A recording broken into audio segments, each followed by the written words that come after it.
بندے قیامت تک آنے والے ہر امتی کو یہی نقش قدم پر چلنا ہوگا. اگر ابراہیم علیہ السلام کی فیملی کے کردار کو چھوڑے بغیر ابراہیم علیہ السلام کے خاندان والوں نے اللہ کو راضی کرنے کے لیے جو کام کیے ہیں اس کام کو، اس سنتوں کو چھوڑے بغیر کسی کو، اس سنتوں کو کیے بغیر کسی کا حج ادا نہیں ہوگا.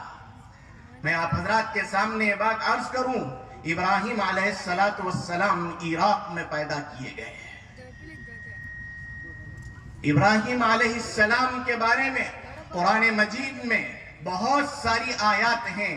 4 آزمائشیں، 4 امتحانات جو ابراہیم علیہ السلام پر ہوئے ہیں، ان 4 چیزوں کا ذکر کر کر میں اپنی بات کو ختم کر لوں گا.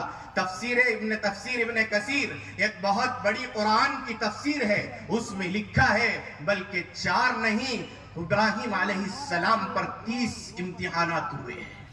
سب سے پہلا امتحان دیکھیے کتنا کٹھن ہے. توحید کے لیے یہ کہہ رہے ہیں اپنے باپ آزر سے. قرآن یہ کہتا ہے، اللہ تبارک و تعالیٰ یہ فرماتے ہیں وَإِذْ قَالَ إِبْرَاهِيمُ لِأَبِيهِ آزَرَ أَتَتَّخِذُ أَصْنَامًا آلِهَةً. جو ابراہیم علیہ السلام کے باپ جو تھے وہ بت پرست تھے، پوجا کرنے والے تھے.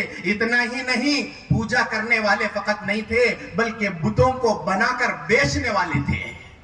جب ان کے سامنے ابراہیم علیہ السلام نے جا کر کہا، اے ابا جی تمہیں ایک اللہ کی عبادت کرنا ہے، یہ بتوں کی عبادت درست نہیں ہے، صحیح نہیں ہے. آزر کا جواب، باپ کا جواب بیٹے کو یہ تھا، بیٹا جو جس دین کی تو دعوت دے رہا ہے اس دین کو تو چھوڑ دے.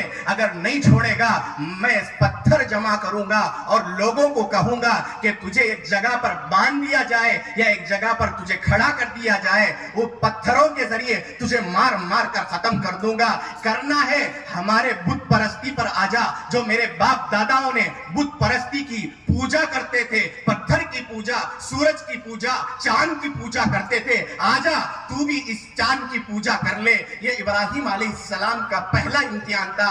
باپ کے ذریعے جب باپ کو حضرت ابراہیم علیہ السلام نے سمجھایا، باپ نے نہیں مانا بلکہ باپ نے یہ کہا اگر تو اس کے بعد ایک لحظہ بھی یہاں رہا تو میں تمام لوگوں کو بول کر تیری جان نکال لوں گا. یا تو ایک کام کر، تو اس ملک چھوڑ کر، اس عراق کو چھوڑ کر تو چلا جا. ابراہیم علیہ السلام توحید کے پرستار تھے، ایک اللہ کی وحدانیت پر رہتے. تبھی تو ان کی وحدانیت پر اللہ تعالیٰ نے حضور اکرم صلی اللہ علیہ وسلم کو حکم ہوا ہے وَاتَّبِعْ مِلَّةَ إِبْرَاهِيمَ حنیفہ کہا گیا کہ تم ابراہیم علیہ السلام